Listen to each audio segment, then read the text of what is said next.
Մենք այբենից ինչ եմ ուզում, որպեսզի մերոնց ասես իրելի Սամվել, նախ որ յուրաքանչյուր տար ունի իր իմաստը, ունի իր անունը,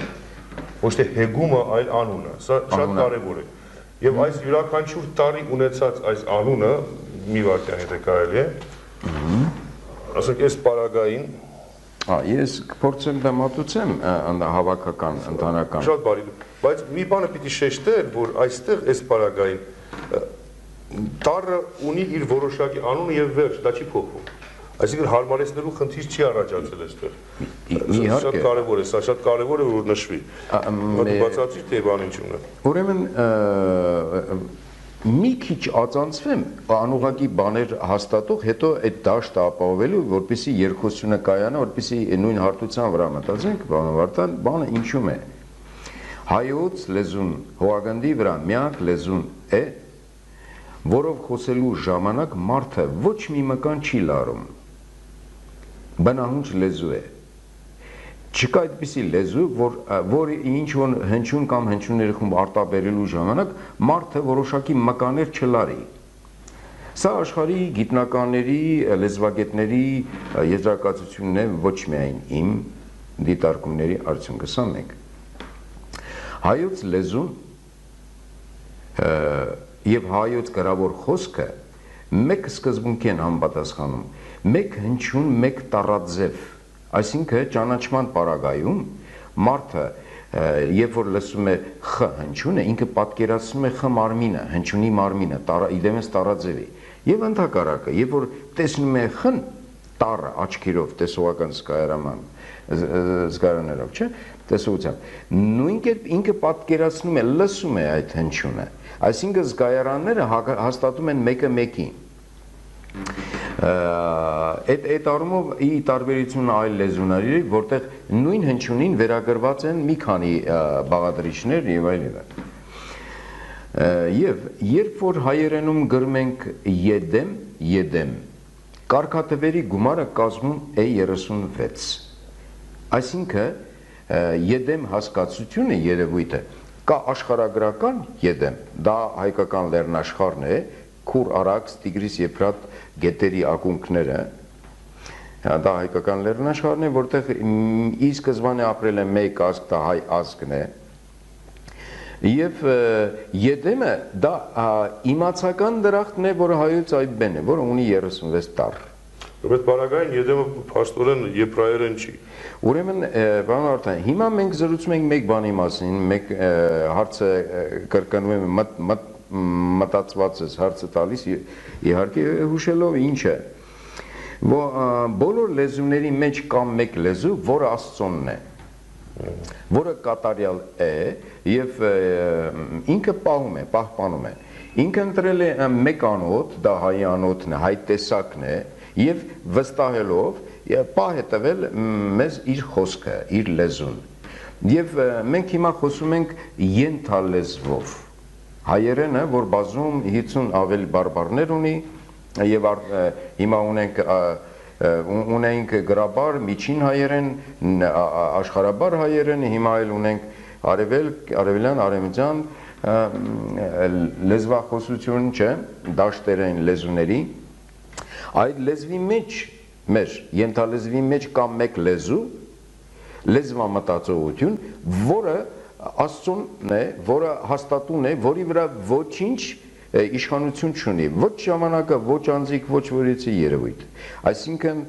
մեր լեզվի մեջ պահ է տրված իդեպ, շատ ծանր մի բան ասեմ, հայ կոչվում է համայնի արարիչ Հիսուս։ Ըստ քո նախորդ հարցի, հիմա կփորձեմ մատուցեմ դա, թուրք կոչվում է թուրք Քրիստոսի, ապշելու բան է կատարվում։ Հայ մարդուն վստահել է իր խոսքը, տիեզերքում ամենաթանկ բանն է մեզ տվել, ամենակարևոր բանը, ավելին չի լինում պարզապես, եւ մեր ամփույթ պահվածքի պարագայում այն կողքին ստեղծել մի ահռելի 50 միլիոնանոց մի ազգություն, որը կոչված է այն հայ տեսակ, որը շեղում եւ խեղում է իր լեզուն այն կերպ, որի մեջ դրված աստվածային լեզուն խաթարվում է, թուր Քրիստոսով կտրում թափում է պարզապես, դա իրեն պետք չի։ Շատ ցավալի, շատ ծանր բան եմ ասում, բայց դա այդպես է, պատմականորեն այդպես է։ Անցնենք առաջ։ Իսկապես ծանր բան է, եթե մենք խորանանք սրա մեջ, ուրիշ տեղ ենք գնալու, ես հայուբենի հարցը։ Ուրեմն հարցի շատ կարևոր է, ասենք համակարգը, այբուբենը որպես թաքնագրային եւ բանական համակարգ, ինչ խորհուրդներ ունի եւ ինչ կերպ է հնարավոր վերընթերցել, վերցանել եւ կարդալ պարզապես եւ հասկանալ ինչ է այնտեղ։ Ինչպես ասացիր, պարոն Վարդան, տառերը ունեն տառանուններ, դրանք անփոփոխ են։ Ինչ կերպ քարը ունի քար անուն, ծառը ծառ, չէ, մարդը մարդ, այնպես էլ հնչյունը, որը միակ եւ միանշանակ խորհուրդ ունի։ Հնչյունին տրված է մեկ բառային իմաստ, խորհուրդ, եւ տվյալ հնչյունը կոչված է որոշակի բան անելու։ Նորից նույն սկզբունքն է աշխատում, հնչյունները, տառերը դրանք պայմանական չեն։ Հիմա մենք կզրուցենք տառերի առանձնահատկությունների մասին։ Ուրեմն նախ տառանունները։ Ես արտասանեմ պարզապես դրանք ան կոչում է արարիչ, բն բովանդակ, գնգոյության եւ այս կերպի արարիչ բովանդակ գոյության դատավոր երկնքի զորավոր էություն ըսթուն թակավոր ժամանակած իրաց լուսո խավարի ծոված կենսականած համայնի ձայն ղողանջած ճեմարան մտած Հիսուս նազովրեցի շնորհոգե շունչ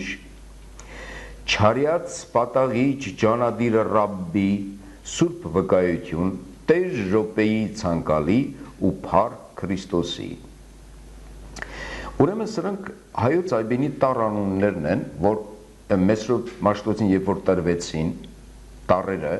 եւ տրվեցին նաեւ անունները։ Այս ուրեմն տառերի տառանունները վեր են հանվել Մատենադարանից, Պողոս Պողոսյան լեզվաբան դասախոս, որին ճանաչում ես բարեբախտաբար ես բախտ չեմ ունեցել ճանաչելու իր գործերն եմ զանոթացել, դուրս է բերել այս տառանունները։ Եվ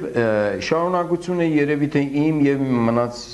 այլ հայ մարդկանց է թողնվել ավելին դիտարկելու։ Բանից պարզվում է, երբ որ տառանունները գործադրում ես իմաստասիրության տիրույթում, սկսում ես հասկանալ ընդհանրապես երևույթային աշխարհը, Աստծո գործընթացները եւ ճշմարտությունը պարզապես, եւ Սուրբ Գիրք եւ Աստծո ռեալ հայտնապես գործող երևույթները։ Եվ երբ որ օրինակ ասենք մենք մեզ հայ ենք ասում, իդեպ հողագանդի վրա միայն մենք ենք մեզ հայ ասում։ Երբ որ Հ-Ա-Յ տառերի տառանունները տառերին վերադրում ես իր տառանունները, ստացվում է հն համայն է ան արարիչը յն Հիսուս է, ստացվում է որ հայ ազգը Աստծո գործընթացների մեջ կոչվում է համայնի արարիչ Հիսուս, որ նույն հայն է։ Որ նույն հայն է, իհարկե։ Եվ ստացվում է, որ ոչ թե հայն է, այլ հայով է փրկության խնդիրը իրականացնում Աստված։ Մեզ վերապահված է այդ շատ տեզերական առաքելություն, այդ իմաստով։ Հայոց այբենի տառանունները առօրյա լեզվամտածողությունից տարբերվում են իդեպ։ Թաքնագրային մտածողության մեջ դրանք այլ իմաստ ունեն։ Օրինակ բերեմ։ Օրինակ 11-րդ տառը կոչվում է իրաց։ Իրաց, լուսո, իրաց։ Բանից պարզվում է իր բառը թաքնագրության մեջ, դա մարդ արարածն է։ Մարդ արարածին վերաբերվող մեկ տառ կա, դա 11-րդ տառն է, իրաց։ Ապացույցները անսահման շատ են։ Մենք ասում ենք իրար հետ նստած զրուցում ենք, չէ։ Իրեն խոսում էր, իրավաբանություն, իրավունք։ Իրը առարկայի կապ չունի, Իրը առարկայի կապ չունի, կամ ասում ենք երկը իր մոլորակ։ Եթե իր առարկա լիներ, հողագնդի վրա երկակի բնույթով առարկա կլիներ կամ նյութ, բայց այդպիսի բան չկա, բայց կա երկտեսակ մարդ, կին տղամարդ։ Այսինքն մոլորակը, կապույտ մոլորակը, երկիր մոլորակը կոչվում է երկմարդ մոլորակ, կին տղամարդ։ Մենք վերցրել ենք, խեղել ենք այդ իրը, ինչպես արջիճը դարձրել ենք կապար, չէ՞։ Իր բառը սկսել ենք գործադրել եւ մարդու նկատմամբ, եւ առարկայի։ Եվ որ առարկայի նկատմամբ բազում բառեր ունենք, որպեսզի հատկանշենք առարկան։ Նման խեղումներ կա իմ դիտարկումների մեջ, փորձել եմ վերցանեմ ու փառք Աստծո ստացվել են դրանք, որպեսզի թագնագրային խորհուրդների մեջ հասկանանք դա ինչ է նշանակում։ Տարաձևերի խորհուրդ, սա բառային իմաստներ, որի շուրջ կարող ենք շատ երկար խոսել, իդեպ։ Շատ լավ, ուրեմն եթե փորձենք ամփոփել, ասենք դարձյալ կրկնում ենք, որ յուրաքանչյուր տառ ունի իրեն համապատասխան բառը, իր իմաստի նշանակությունը, ինչպես որևէ մարդ կամ առարկա ավելի ճիշտ, ծառ է, քար է եւ այլն, տառներ ունի իր անունը։ Եվ այդ անունը ամփոփող է։ Ամփոփող է։ Հիմա, ուրեմն, բայց մի բան ինձ կապավ, պիտի խոսեմ, որ չխոսեմ, կճակեմ բնավորությունս գիտես դու։ Այդ բանի մասին, որ ասեցիր, Թուր Քրիստոսի, Թուրքի պարագային, բայց թն այստեղ թագավոր է։ Ես այդ հանգիստ խոսում եմ ես մասը, որովհետև ես գիտեմ, թե դու ով ես։ Կյանքդ ես դրել, կռվել ես, Թուրքի դեմ ես կռվել։ Այդ իրավունքով եմ ասում, պարոն Վարդան, որովհետև 4 տարի թողած ամեն սրբություն գնացել եմ իրոք իմ ընկերների հետ, իրոք գիտեմ ինչ եմ ասում։ Թուրքը ինձ սպանել, մորթել, ընկերներից մի մասը համբարձվել են եւ այլ, բայց ամեն դեպքում դա այդպես է, այսինքն Թուրքի պարագայում իմ վերաբերմունքը թաքնագրային տեսանկյունից հետևյալն է, իդեպ լինելու է շուտով հետևյալը, թուրքը աղերսելու է փրկություն իր հոգու համար եւ այդ փրկությունը իրենց տալու է հայ ազգը, այդպիսի ընթացք է լինելու մի քիչ հետո։ Բայց բանը թուրը ասած։ Ուրեմն Աստվածաշնչում ինչ է ասում։ Ասում է, երբ որ Ադամը խախտեց Աստծո դրած պայմանը, Ադամին դրախտից հանեց դեպի արևելք եւ այնտեղ թուր դրեց, որպեսզի թուր եւ կրակ, որպեսզի հայը Ադամը չվերադառնա այնտեղ։ Դու ըստ այբենի չես ասում, դու ըստ այդ պատմության ես ասում, այդպես ասած։ Եվ ըստ իմաստասիրության։ Ըստ իմաստասիրության։ Իդեպ այս պարագայում, հիմա ասենք մենք Թուրքին դատի ենք տալիս, չէ, ուզում ենք պատժենք, մենք գործիքին ենք դատի տալիս, նայում ես ինչ է, պարոն Վարդան, խնդիրը բավականին բարդ ու լուրջ է, երբ որ հողագնդի վրա մեր թշնամին, մեր ազգի, որից է ազգ չի, եթե որից է ազգի թշնամի այլ ազգ է, ազգություն է, մեր ազգի թշնամին սատանան է, որովհետև ինքը գիտի, որ այս ազգին տրված է Աստծո խոսքը, բավական է հայ մարդը հասկանա ինքը ով է, կամ իրենով ինչ է տրված, դա բացահայտի, ինքը բացահայտում է իրեն, այդ լուսե ճանապարհն է բացում, ինքը փրկում է իրեն, փրկելով մնացյալը, բոլոր ազգերին, դրա համար այդ առումով մենք Թուրքի դեմ համարժեք վերաբերվել իրավունք չունենք, անբարո է, տեզերական բարոյականության նորմերով ճիշտ չէ արդեն իսկ։ Նույնն թե ասենք բնակտանդ վրա հարձակվեն գայլեր, դու երկու ճանապարհ ունես, կամ վերացնես իրենց, կամ վանդակ սարքես մեջը պահես, մեկ էլ նայես, երկխոսես։ Այսինքն վերաբերմունք ինքը համարժեք թշնամի չէ մեզ Թուրքը։ Մեր աստվածային խորհրդի վերադառնալու պարագայում թուրքը դադարում է թուրք լինելուց։ Եթե թուրքը հզոր է,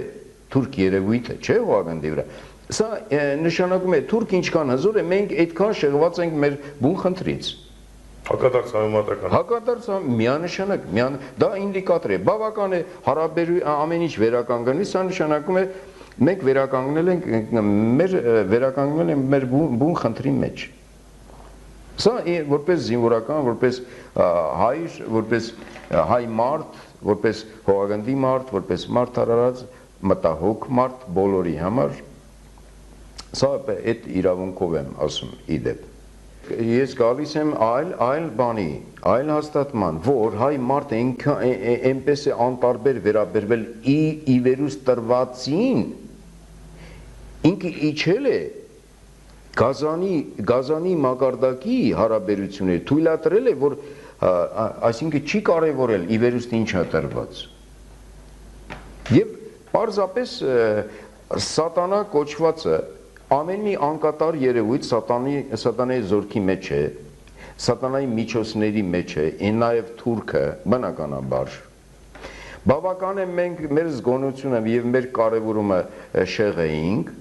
միանշանակ պիտի պատժվենք, թուրքի կողմի չէ, մյուսի կապ չունի։ Այս խորհրդի մասին է խոսքը, սրանք համարժեքության, թուրքը հիմա ինչ ասում է, թուրքը մեղք է, պարզად։ Մեր սխալ լինելու պատճառով մենք իրեն դարձրինք պատմական հանցագործ։ Միայն մենք չենք, Հյուգոն լավ խոսք ունի, ասում է, այստեղով թուրքն է անցել։ Նա որ գնացել է հանցագործ։ Իդեպ, ամեն դեպքում բավական է մենք այդ պատճառական առումով մենք մեր մեջ փնտրենք որակները, երևույթը ոչիր է, դա պետք է Աստծո առաջ պատասխան տա թուրք ազգը, այդ միանշանակ է։ Եվ բայց մեր առաջ խնդիր է դրված մեր աստվածային բուն խնդրին հետ վերադառնալու։ Այլ խոսքով Ես միանգամից եղերնի մասին խոսենք, ես գիտեմ, որ մերոնց համար շատ կարևոր բան է, շատ նաև նուրբ զգացական հարց է։ Այլ խոսքով, քո ձևակերպումը այսպես է։ Երբ որ հայը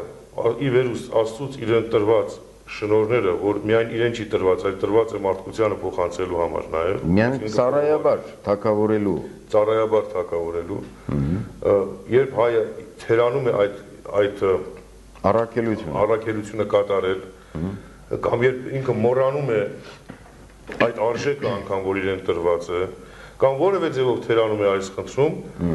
ապա անպայման գլխի փորձանք է գալիս, եւ փորձանքը ոչ թե Աստված է տալիս, այլ տալիս է սատանան։ Այսպես հասկացանք։ Ինչու է սատանան տալիս այդ փորձանքը, որովհետեւ տեսնում է արդեն թուլացել է, կարելի է սրան վերջացնել, ոչնչացնել եւ հարցերը լուծել, այսինքն որպեսզի չիրագործվի, ասենք Աստծո ծրագիրը։ Խանգարվի Աստծո ծրագիրը։ Շատ կարևոր բան ես ասում, ես ավետարանից մեջբերում անեմ։ Քրիստոս Հիսուս գնաց իրեն ծննդավայր Նազարեթ, որտեղ մեծացել էր պատանեկությունը։ Ավետարանում ասում է, մարդիկ այնպես անհավատ էին, որ Քրիստոս ոչ թե չուզեց օգնի բուժի մարդկանց, այլ չկարողացավ։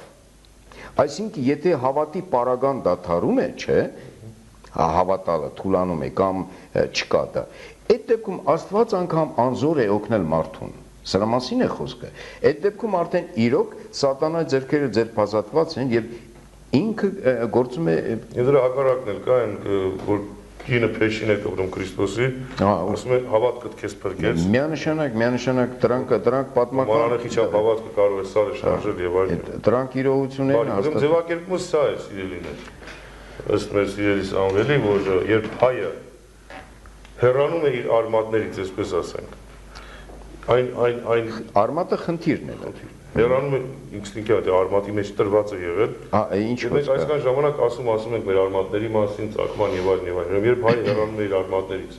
երբ հայը կորցնում է գիտակցությունը, որ ինքը Աստծո ներկայացուցիչ է այսօր երկրագնդի վրա, կատարելու որոշակի առաքելություն, այդ պարագային անպայմանորեն առաջանում են կացություններ, որը մենք անվանում ենք մեր գլխին եկած փորձանք, անվանում ենք այս ինչ կյանք է, այս ինչ վիճակ է, մարդը սենց ապրել չի լինի, ու երբեք չեք անդրադառնում, որ սպասեք մեր մեղքը ինչ է սրան։ Անդրադառնանք, տեսնենք ինչն է պատճառը սրան։ Խոսքը եղանը չի, ամեն ինչ։ Այսօրվա դրությունում ենք, այսօրվա մեջ։ Միանշանակ ես կոտրում եմ այս գրուպ կոտրուկի վրա անալիզներ անելով անդադ միշտ վերջը գալիս է մի եզրակացության, որ այո, ամեն ժողովուրդ արժանի է ասում են ինչ թակավորին կամ նման բան, ինքը իր մեղքով է անում ինչ որ լինում է։ Ուրեմն մենք Աստծո տված այուբենի նկատմամբ անփույթ ենք եղել եւ որպես բանական համակարգ պատմական խեղումներ ենք մտցրել։ Այսինքն 9-րդ տարում մեծատար փոքրատար մեկ տարաձև կար, մեկ հնչյուն մեկ տար խեղել ենք դա։ Այսինքն մեծատարի փոքրատարի մեջ բերելով այսինքն խառն էր, չգիտես որ ինչ արեցին, եւ 12-րդ տարում ավելացրինք եւ օֆն Եվ վերջնական խաթարման ենթարկեցինք եւ հիմա այդ ծուր լեզվային գրավոր խոսքի դաշտով ուզում ենք լուրջ կատարյալ լեզու վերականգնել, չի լինում այդ կերպ, որպեսզի բերած խեղման կարևորումը կարևորենք, երբ որ ավելացված տառերի կարգաթվերը գումարում ենք եւ օֆը 37, 38, 39, կարգաթվերի գումարը կազմում է 114, Մուհամմեդի Ղուրանը բաղադրված է 114 սուրահից, այսինքն թվերի լեզվով մենք Աստծո տվածին ավելացնենք Մուհամմեդի զառանցանքները, պարզապես, եւ մերօրյա իրողությունների մասին։ Ներկայիս սահմանադրությունը Հայաստանի Հանրապետության 114 հոդված ունի։ Ուրեմն երագույնն է մեր դրոշը, երագույնը դա դրոշի անունն է, երբ որ գումարում ենք կարգաթվերը, ստանում ենք 114։ Երևան քաղաքը 114 երթուղային տաքսիների երթուղի ունի։